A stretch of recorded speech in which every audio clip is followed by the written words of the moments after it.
I'm gonna focus a little bit on black love for this reflection because it has really been an honest reflection of mine. And I'm not going to really go into the specific piece of news and any breakdown on the specific piece of news that we encountered recently with regards to, one of our greats. Yeah, and she's one of our greats, you know what I'm saying? Namely Serena Williams. But this news of her impending marriage or her engagement has brought about many conversations that has caused me to reflect on this issue of black love as it relates to myself. So and I'm going to do it in this reflection because it's pertinent to the principle of the day, which is Nia, purpose. And if for me personally, let me just declare, put my cards on the table first and foremost. I am a nationalist, Pan-Africanist. Yeah, which means that I have a perspective on the building and developing of Africa and African people. Yeah, and central to that is our ability and our capacity to develop families. All right, and meaningful relationships with each other. Yeah. So as a nationalist, as a Garveyite, I there is a part of my purpose. Yeah, and fundamental to achieving my purpose is the idea that at some point in life, yeah, I create a union with an African woman of like mind and we build together. Yeah, there is no other option. Yeah, I'm not seeking any other exploration out there, and these none of that ain't going on. And the reason for that is, kings and queens, not just because I love the black woman, and I do. I genuinely love the black woman. I love the black woman in form and in substance. I love the black woman in physicality, in mentality, and in spirituality. I have an abundant love for the black woman. But beyond having the love for the black woman, there is also, in terms of Nia, building our community in order to restore our people to our traditional greatness. I have certain goals, yeah, that if I'm serious about fulfilling those goals, they can only be achieved in the context of having a union with an African woman. Yeah, and I'm making this a part of this reflection because that makes me a black love advocate. Yeah, in the sense of the fact that I promote and seek to develop the concept, yeah, and the principle of black love in the black community, of African love in the African community, that the black man and the black woman must be able to come together and form meaningful relationships. And in operating in the context of oppression, anything other than that is symptomatic of that oppression or helps to perpetuate that oppression for me personally. All right. So therefore, kings and queens, that's the kind of principle that I live my life on, that I project to my people. All right. Personally, there is no amount of low standards as it relates to black womanhood that would cause me to seek love, relationship, and family building outside of anything other than a black woman. Let me repeat that, what I'm saying there, right? What I'm saying is the present quality of the collective black womanhood is not a factor in whether or not I choose to develop my intimate relationships with a black woman. Nobody can come and tell me that the quality and standard of black womanhood is currently low, therefore you must explore other options. There are no other options for me to explore. Let's say that was the case. If there was a general low standard of black women, yeah, in my surroundings, which there isn't, yeah, there may be varying levels of compatibility, but not necessarily generate low standards. Yeah, but let's say it was the case. Yeah, then I would get whatever standard I could most find myself most compatible with and work on that.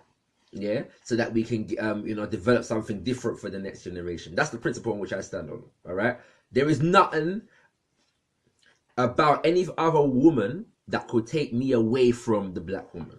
All right, that's my principle that I live my life by. So in saying that, now, kings and queens, when I'm finding more and more that ones and ones have to be apologizing for promoting the concept of black love, for wanting to see as a vocation in terms of us being able to develop ourselves, yeah, from beautiful unions with each other in order to restore our people to our traditional greatness. People have to now be apologizing for thinking, you know what, I want to see black men with black women and black women with black men. Why? Why do we have to apologize for this? I personally don't. Yeah? And I think that we create a lot of excuses for why so many of us in the Western Hemisphere, yeah, like in the UK, for example, we're said to have high numbers of interracial relationships, quote unquote, yeah, where black men and women are dating outside of are dating or in relationships with people other than black men and women. The stats here for both black men and women are pretty high, yeah. I can't remember what they are off the top of my head right now, but from what I recall, there wasn't much between it the last time they checked this thing out. And for me, when it comes, there are reasons for all of these things. There are reasons, if you look at all the individual reasons, there are reasons why we find that we don't seem to find each other in loving relationships. Yeah.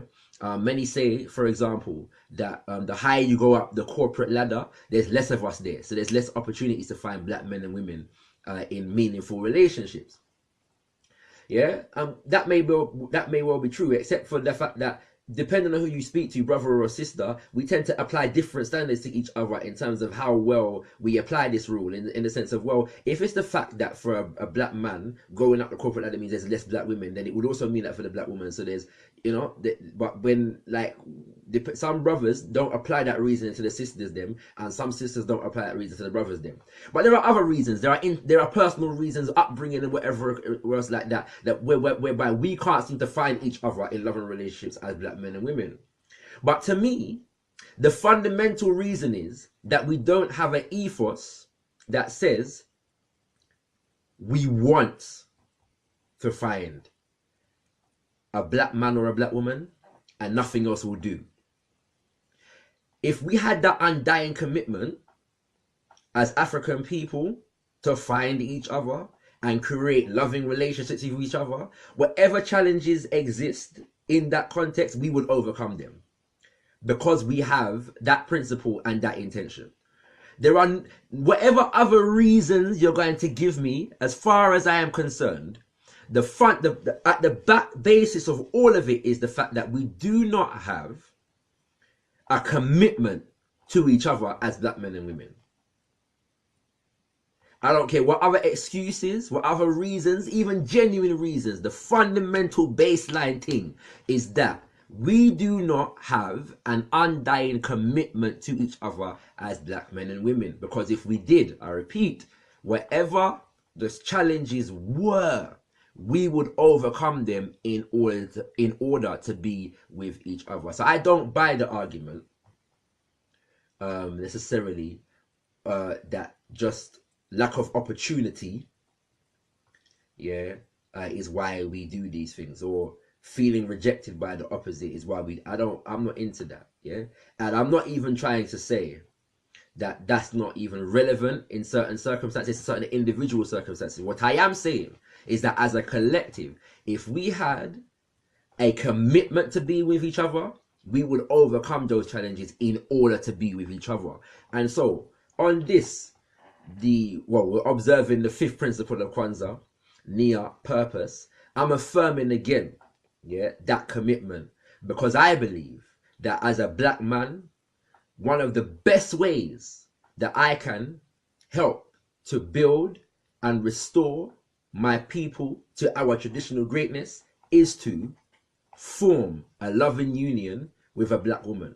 But beyond that, even more than that, develop loving relationships between black men and women. Help to create an environment where that can take place, not just on an intimate level, but on a basic friendship level as well. Because I believe that the better that I can relate to black women in general, my mothers, my grandmothers, my aunties, my sisters, is the better that I'll be able to relate to the woman that I eventually form that lasting union with.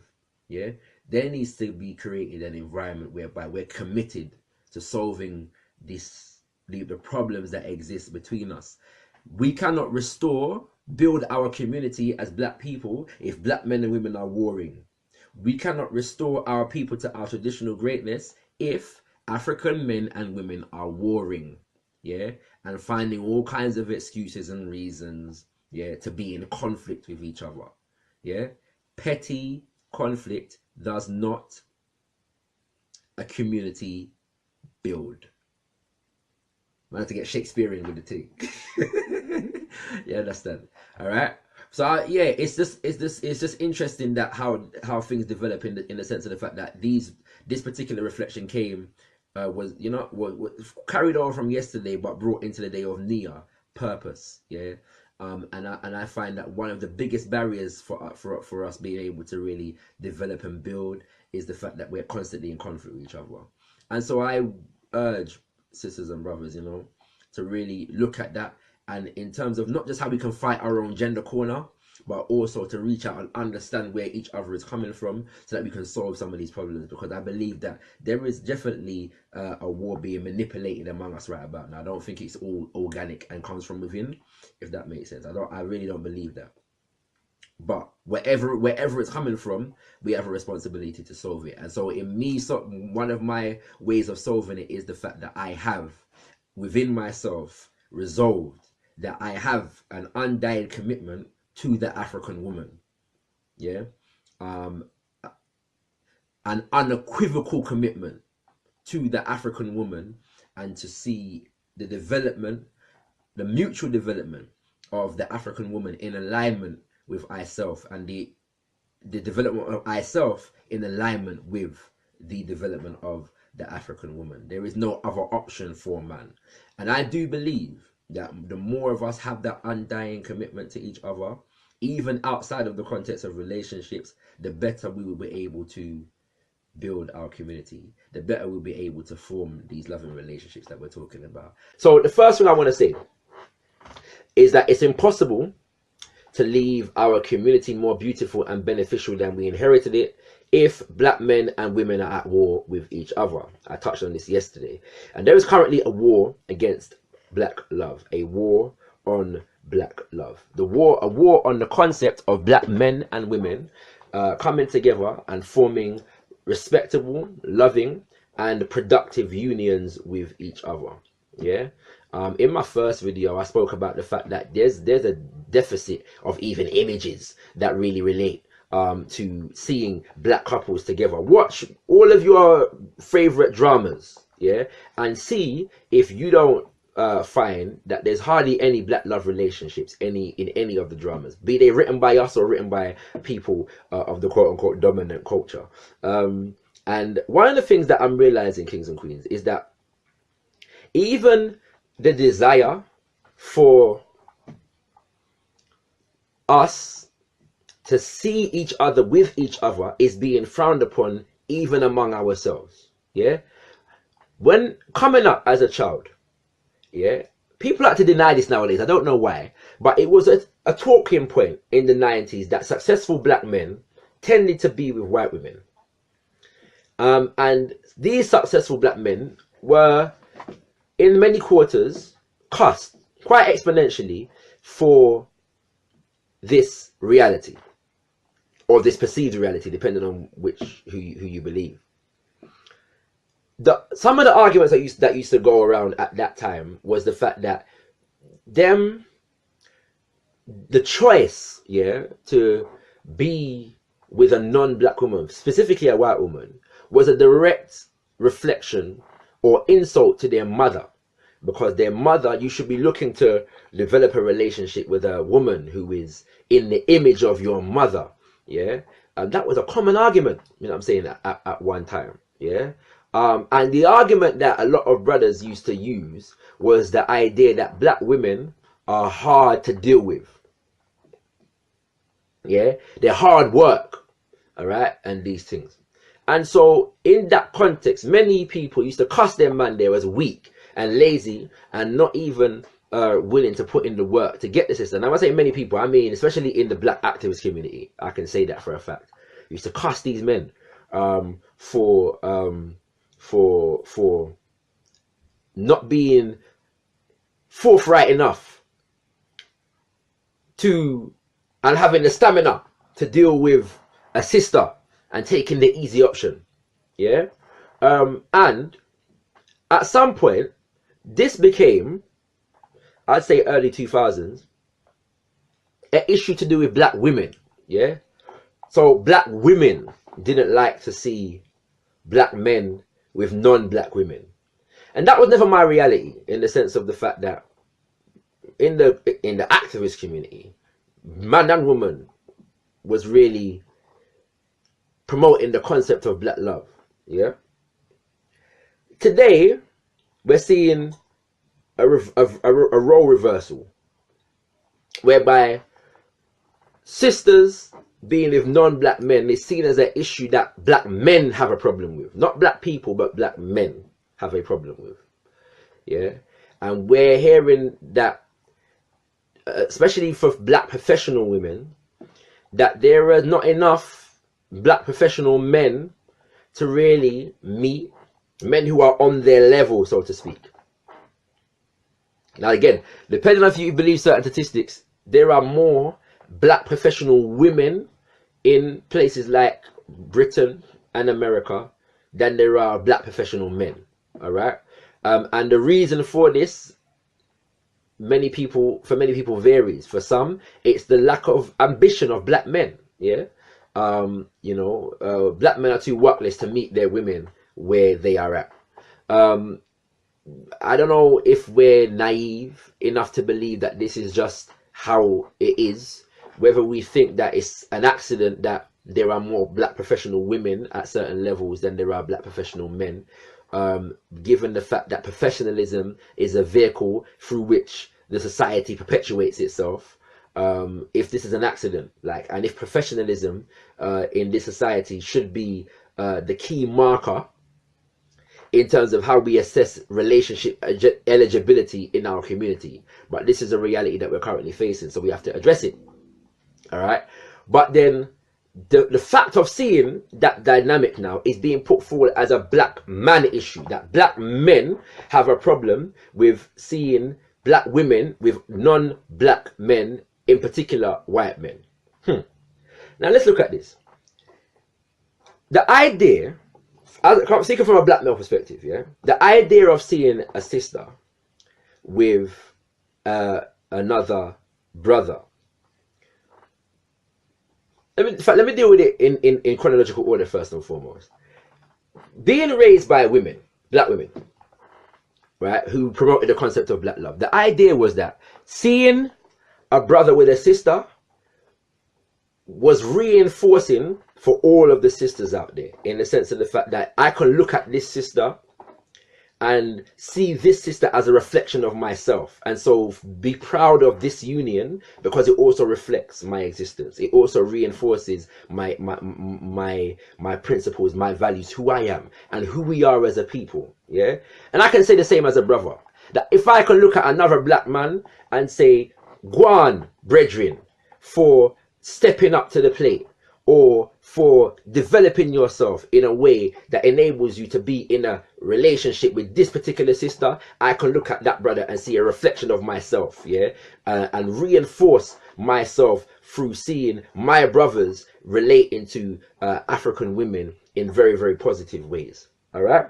This idea is being frowned upon nowadays, whereby from them time there, because the sisters then were hard to deal with, man them were looking to get one up on the sister in them by checking the white girl. All right. This was the way to get out. Yeah. So technically speaking, you're living the stress-free life now because you're with a white woman. All right. And you give, the up yours to the sister in them, to the sisters them, to the black woman who's too much hard work to deal with. Yeah. Nowadays we've got these, I see these things on the social. I saw one thing recently as well, whereby there's this phenomenon of white girls with big batties nowadays. all right, and whether these white girls are now going to take black men because now they've got the physical attributes to go with the white skin and the blonde hair and all the kind of strippiness there. Brothers, we be sharing this foolishness, talking about putting white women on pedestals in comparison to black women, as though and telling the sisters them to step up to this standard of beauty. Yeah, and we don't realize how stupid we sound, first and foremost, and the extent to which we're promoting white supremacy. When we put these white women with big batties next to black women as the standard and say, boy, black woman, you better step up, you know, because them woman are coming to take us. Not ShakaRa, fam. Don't care how big the batty is. Black woman alone, exclusively, without apology. But the same thing is happening on the flip side, yeah? Sister gets to the European, and the sister and them are seeing this thing as a shame to the black man, yeah? Because of the logic is that if the black man was stepping up, then something there wouldn't be taking place, yeah? And so this is now just a black man issue getting vexed because this sister being with the white man is a direct reflection on the standard of black manhood. Because if black manhood was stepping up, then the woman then wouldn't be with this white man. And so instead of looking at it and saying, boy, you know, there's some issues that we need to work out, we're playing this tit for tat with each other, whereby we're trying to get one up on each other in relation to how we both relate to white people, white men and women. And we don't realize the extent to which we are promoting white supremacy over black love. We think we're sticking it to each other when we get with the white man or the white woman by whatever standard of each other that we want to promote. Yeah? Been in bare arguments. It's easy to take the worst standards of black women and black men and make that the thing. Yeah? It's easy to take the worst standards, yeah, especially in this social media age. Flag them up. Yeah? Man dissing woman, woman dissing man, and make that the definitive expression of how we relate to each other, even if it's not a reality, because perception does become your reality. Yeah, and social media is a world in which perceptions can become dominant over realities. It's easy to do that. But what's the context in which we're doing it? We're doing it in a way that promotes the elevation of white men and women over each other in terms of how we relate to each other. And we don't even realize how much we're promoting white supremacy. So I'm saying, in terms of leaving our community more beautiful and beneficial than we inherited it, there's a lot of work we got to do. There is a lot of work we got to do. And one of the fundamental ways in which we can do that is to seek to heal and mend and stop this gender war that is existing, that is being promoted and projected and developed among black men and women. Yeah, if a brother, or let me say exponential amounts of brothers, especially successful black men, being with white women or other women is only a problem for black women, then we've got a serious problem. If sisters being with other men other than black men is only a problem for black men, this is not a development, kings and queens. This is a regression. If that's only a problem for black men, then we've got a problem. Yeah, and I'm really impassioned by this issue right about now, in terms of how we leave our community more beautiful and beneficial than we inherited it. To do always as much as we can, in the best way we can, in order to leave our community more beautiful and beneficial than we inherited it. So, kings and queens, let's be real conscious of the images that we promote about each other. Not because you're in a relationship with a sister or a brother that you don't have to be conscious of the way in which sisters and brothers are portrayed in general. Yeah, let's be conscious of when we're on social media and these kinds of things, the images that are being promoted about us and the images that we promote about ourselves. Yeah, because I feel like a lot of harm is done by one, what we say, what we put out there, and how we choose to respond to what is put out there. Yeah, there are ways to respond that promote and foment the gender war, and there are ways to respond that promote the concept of healing. And I want to recommend a book by the name of Complementarity by our elder brother Mwalimu Baruti. A beautiful book, yeah, in which he kind of that gives certain little advices and directions and experiences in terms of how to develop productive unions between black men and women, and he goes through it in different ways, you know what I'm saying, and dealing with different issues, from issues of being single and looking to being in a relationship and trying to maintain, to how we need to see each other. Yeah, me personally, I don't get involved with women that have a generically negative view of black men. I just don't do it. Yeah, I'm patient with my sisters, and we can have a conversation, but that's not going to develop into an intimate relationship. It's as simple as that. And I challenge all brothers, yeah, with regards to this generic negative perception that we have of sisters, and whether that is contributing, yeah, to us being able to develop healthy relationships with them and be able to develop healthy children. Yeah, that have a positive self-image in terms of our daughters, and a positive image of their sisters, their mothers, and their potential wives, kings and queens, as they grow older. So to do always as much as we can in the best way we can, in order to leave our community more beautiful and beneficial than we inherited it. But going to Mama Marimba's definition, she says to think with African minds. Yeah, we have to ask ourselves whether in relating to each other we're thinking of African minds or European minds, whether we're thinking out of our own history and culture and experience, or whether we're responding to the history, culture and experience of other people and projecting that on each other. Yeah, she says, and to create from our African center. Yeah, that means that we can't use their relationship ideals and even their ideals of manhood and woman to judge each other. Yeah, and when we practice this principle, we no longer imitate Europeans, we find our own way. Let us find our own way, kings and queens. Let us step away from the drama and the hype and the soap opera type thinking and the need to get one over on each other in relation to how we relate to white women and white men, and be able to really look to each other as the epitome of what is good, what is deep, what is powerful, and what is beautiful, and be able to mend our relationships in the best way possible, so that we will be able to leave our community more beautiful and more beneficial than we inherited it. And the third area is in terms of relationships, yeah, and more specifically manhood.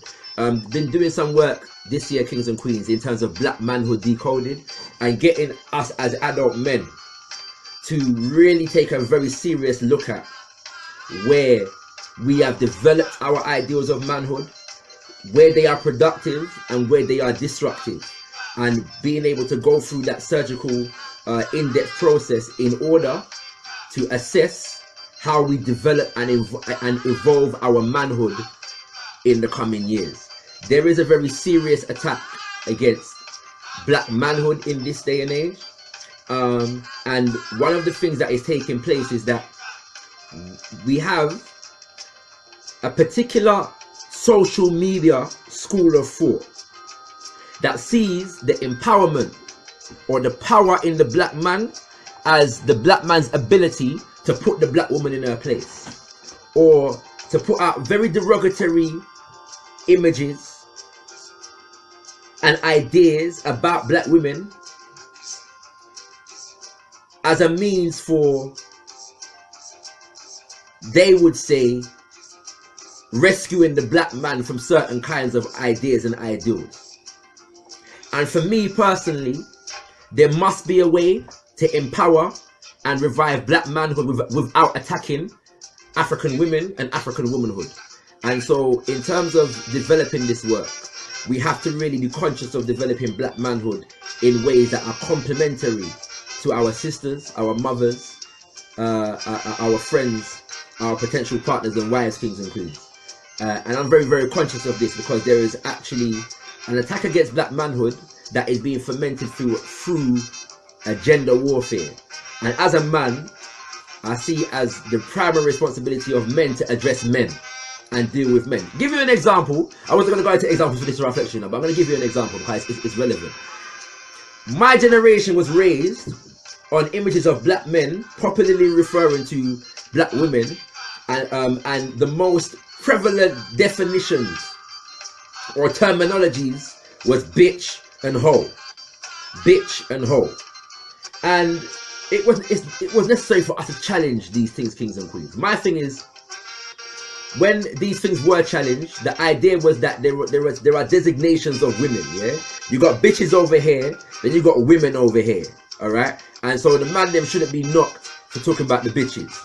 My thing is, why should 95% of our woman conversation, if that's the case, let's accept that paradigm, bitches over here, women over here, just for the sake of argument, why should 95% of our commentary be about the bitches as opposed to the women? Yeah, and what happened is that in recent years, a lot of people in the African-centered community have been saying the black woman is God. The black woman is God. And there's been a backlash where many men are concerned regarding this idea of the black woman being God. But the men that are challenging the black woman being God were not vocal, and often are not vocal about the generic use of the word bitch and hoe to refer to the black woman. The black woman is God. And if you understand why that is said, there is no reason to challenge that idea. Yeah? But either way, kings and queens, even if you think that the black woman is God ideology is problematic for whatever reason, there are still more of us as brothers ingesting and in some ways relating to African women with a bitch hoe consciousness more than a black woman is God consciousness. Yeah, so if we're talking about the problem, the bigger problem is definitely the bitch hoe consciousness and not the black woman is God consciousness. But in saying that, kings and queens, that is really the work in terms of manhood and relationships. Afromantic is coming back for 2017. Next month, Rise of the Griots is going to be the Afromantic Rise of the Griots, and I've got the brothers and sisters from Naked Truth coming down to do the workshop, and a very heavyweight lineup, which I'm soon to announce, of artists and poets that are going to come and express on the art of black love in a very, very beautiful way, kings and queens. Very, very beautiful, but very, very challenging at the same time. And I might have some exclusives coming for that particular Rise of the Griots as well. So look forward to that. I'm looking forward to that myself, you know, because I don't really write relationship poetry. But there are some things coming out of mine in a minute, so you might get some exclusives at that one. But yeah, Afromantic, relationships and manhood, yeah, and those things are not in conflict or opposed to each other. The primary way which I'm going to be looking at this relationship thing is through addressing ideas and ideals of manhood, kings and queens, because I am convicted in the ideals of manhood that I learn from studying my ancestral traditions, the ideals of manhood that I've learned from looking at my warrior ancestors, warrior male ancestors, which are under attack. We're taught that these warrior male ancestors were patriarchal and misogynistic, yeah, which I believe is at the very least an oversimplification, and at worst a complete distortion of our history and our legacy. And as African men, African young boys need positive examples of black manhood to aspire to, and to really know that our manhood is not in conflict with womanhood. And there are enough examples of manhood in our history, kings and queens, that speak to that reality that we need to bring to the fore. Don't let anybody ever tell you that black manhood is inherently oppressive to African womanhood. Do not let anybody ever tell you that it is inherent and natural for the black man to be oppressive to the black woman. Not a Nguzo. Me say not a Nguzo. And so in this 2017, we're going to heighten the profile of that work so that we can really correct ourselves as men and evolve ourselves as men as a solutionary force in the black community, kings and queens.